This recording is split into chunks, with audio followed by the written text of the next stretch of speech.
Admission অ্যাসিস্ট্যান্টের পক্ষ থেকে স্বাগত জানাচ্ছি। চলো কার্ল সাগানের একটা বিখ্যাত উক্তি দিয়ে আজকে শুরু করি।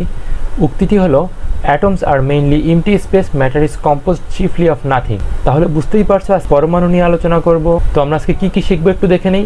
পরমাণু নিয়ে প্রাচীন মানুষের ভাবনা, পরমাণু মডেল সমূহ এবং এত পরমাণু মডেল কেন, এ কয়েকটা প্রশ্নের উত্তর আমরা খোঁজার চেষ্টা করব। আজকের লেকচারটা বুঝতে কি কি লাগবে সেটা হলো, সম্পূর্ণ লেকচারটা মন দিয়ে শুনতে হবে আর অনুমোদিত যে কোনো বোর্ড বইয়ের সাহায্য নিতে পারো, এর বাইরে আর কিছুরই দরকার নেই। আমরা প্রথমেই দেখব যে আজকের এই যে পরমাণুর ধারণাটা কিভাবে এলো।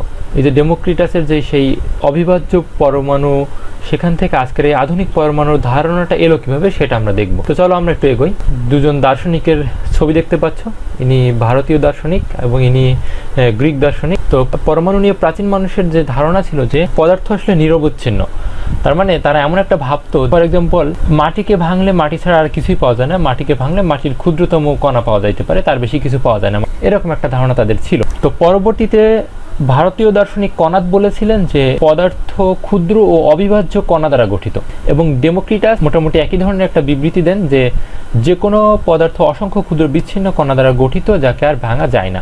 তা আমরা ভারতীয় দার্শনিক কণাদ এবং এই আরেকজন বিখ্যাত দার্শনিক ডেমোক্রিটাসের সেই বিবৃতি থেকে প্রথম পরমাণুর অবিভাজ্যতা সম্পর্কে ধারণা পাই। কিন্তু সে সময় অ্যারিস্টটল কিন্তু বলেছিলেন যে পরমাণুকে আরও ক্ষুদ্রতম অংশে ভাগ করা সম্ভব। এটা তো গেল পরমাণুর প্রাচীন ধারণা। এখন আমরা আধুনিক কী কী মতবাদ আছে সেগুলোর দিকে একটু যদি দেখি, যে ডাল্টনের পরমাণুবাদ আছে, থমসনের পরমাণু মডেল, রাদারফোর্ডের পরমাণু মডেল এবং বোর পরমাণু মডেল। কিন্তু এখানে আমরা সবগুলো আলোচনা করব না।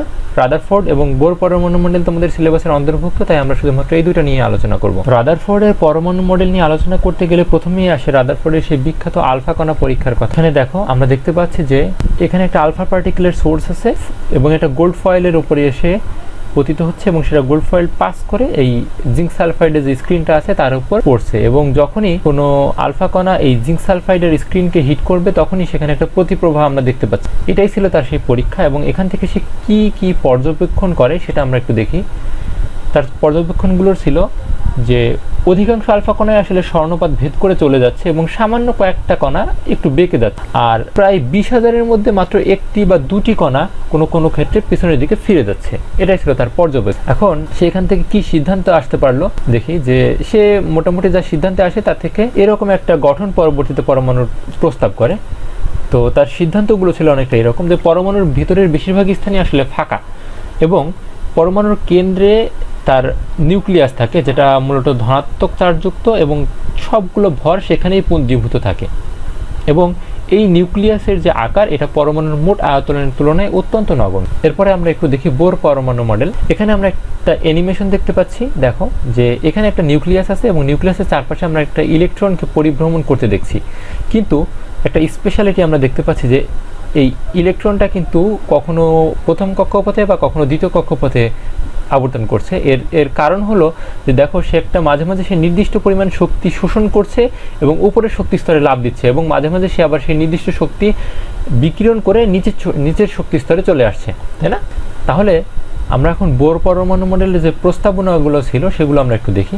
প্রথম প্রস্তাবনা ছিল যে পরমাণুতে ইলেকট্রনসমূহ নির্দিষ্ট অনুমোদিত বৃত্তাকার কক্ষপথে পরিভ্রমণ করে, এবং তার দ্বিতীয় প্রস্তাবনাটা ছিল যে নির্দিষ্ট শক্তি স্তরে পরিক্রমণরত ইলেকট্রনের কৌণিক ভরবেগ নির্দিষ্ট এবং তা h/2π এর পূর্ণ গুণিতক, এবং তার তৃতীয় প্রস্তাবনা ছিল যে ইলেকট্রন এক শক্তি স্তর থেকে অন্য শক্তি স্তরে স্থানান্তরিত হলে শক্তির অবশ্যই শোষণ বা বিকিরণ ঘটতে হবে, এবং এই শক্তির পরিমাণ সেই দুই শক্তি স্তরের মধ্যের শক্তির পার্থক্যের সমান। তো এরপরে আমরা একটু আসি যে এই যে থমসন মডেল বা রাদারফোর্ড মডেল বা বোর মডেল, একটা পরমাণুর গঠন নিয়ে এত মতভেদ কেন? তো সেটা আমরা বুঝতে পারবো যদি আমরা এদের মডেলগুলোর সীমাবদ্ধতাগুলো একটু দেখি। রাদারফোর্ড পরমাণু মডেলের সীমাবদ্ধতা হচ্ছে, রাদারফোর্ড যেভাবে প্রস্তাব করেছে আর কি, যে ইলেকট্রনগুলো যখন ঘুরছে, যেহেতু তারা চার্জিত কণা, তো তারা এক সময় ঘুরতে ঘুরতে তাদের শক্তি হারিয়ে ক্রমাগত ক্ষুদ্রতম ব্যাসার্ধের পথে পরিভ্রমণ করে নিউক্লিয়াসে পতিত হওয়ার কথা। এখন আমরা রাদারফোর্ডের যে মডেলটা আছে তার সীমাবদ্ধতাগুলো একটু দেখি, যে এখানে পরমাণুকে সৌরমণ্ডলের সাথে তুলনা করা হয়েছে।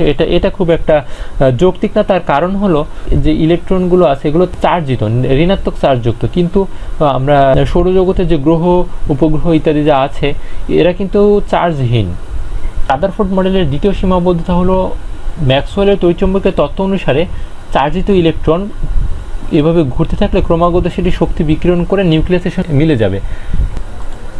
এবং তৃতীয় সীমাবদ্ধতা হলো যে ঘূর্ণনরত ইলেকট্রনের কক্ষপথের আকার আকৃতি সম্পর্কে এই মডেল কোনো ধারণা আমাদেরকে দিতে পারে না। এরপরে আমরা আসি বোর মডেলের সীমাবদ্ধতাগুলো একটু দেখি। প্রথম সীমাবদ্ধতা হচ্ছে বোর মডেল হাইড্রোজেন পরমাণুর বর্ণালীর ব্যাখ্যা করতে পারলেও একাধিক ইলেকট্রন বিশিষ্ট পরমাণুর বর্ণালীর ব্যাখ্যা দিতে পারে না। এবং দ্বিতীয় সীমাবদ্ধতা হলো ইলেকট্রনের কক্ষপথ পরিবর্তনের সময় একাধিক বর্ণালী রেখার উৎপত্তির কারণ ব্যাখ্যা করতে পারে না। তো এই ছিল আমাদের আজকের লেকচার। ধন্যবাদ সবাইকে।